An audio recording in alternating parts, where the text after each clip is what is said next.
Okay, so I'm going to take you through a very brief walk through Microsoft Stream or Clipchamp it's called. So this is one of our district approved apps. Now right now I'm recording with Screencastify. So right down here you're going to see my Screencastify recorder and you'll see the tools that I have for Screencastify. So I'm going to try to move that over to the side. I don't want you to get confused with Buffalo's apps. So in order to get to it, you're going to go to your staff resources page. You're going to scroll down Office 365 and you're going to be right introduced to Copilot here. You're going to come over here to your apps. Now, you can either click on Clipchamp or you could scroll all the way down here and you're going to end up finding in alphabetical order right here at Stream. Basically, they're one and the same thing. And then you're going to go to Screen Recording. And it says you'll pick Screen, Window, or Tab. You'll start recording automatically. You can choose to have your camera on or not. So right now I'm going to choose not to have my camera on. I'm going to start my screen recording. And just like it said, I have my choices. I'm going to do my entire screen.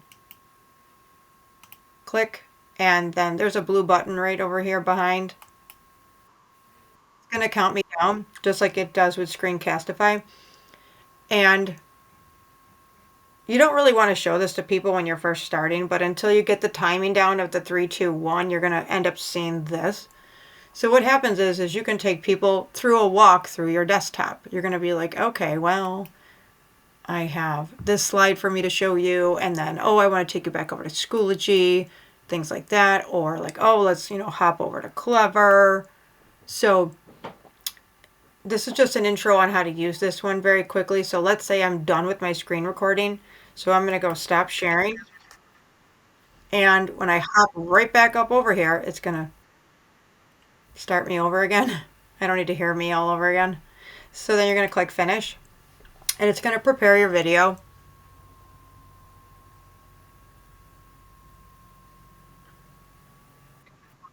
Okay, and it's going to start me over again. So right here, you're at the point where you could do some editing if you wanted to. But like I said, I don't really use this app or not, I'm just using this because it's a district approved one right here. But I normally use Screencastify. So in order for you to share this, like if you're recording yourself doing something for this class and you need to share it to the file that we're going to put stuff at, it's actually pretty simple. You hit the share button and it says get a link that others can use access to the selected item. So copy link. People with existing access can use the link. So you can go to settings if you want to see what this is really saying. Only people with existing access. You want to make yourself feel comfortable. Click on anyone.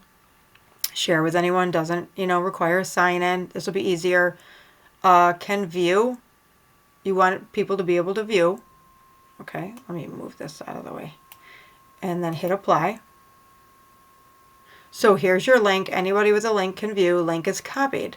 So you're going to go over to our screen recordings sheet and put it at whichever recording it is for you. If your name was here and this is recording number 1 for you, you're going to put it right here and you're going to do Control V. And there's your recording. So the other thing that you could do is you can go back to your recording, and if you wanted to, you could actually download this recording and save it for yourself. So once you download it, it's obviously going to go over here to your downloads, and then you're going to click on your download folder and it's right there, and you can rename it and then put it elsewhere. You could also upload it to the Google Drive folder that we just created. And you can do that by coming over to your Drive folder, clicking it open. Let me move this little guy again. New, file upload, and there it is right there, 3:08 p.m. Open. And like I said, you can rename it whatever you would like. right click, rename, you know, stream video. And then there it is.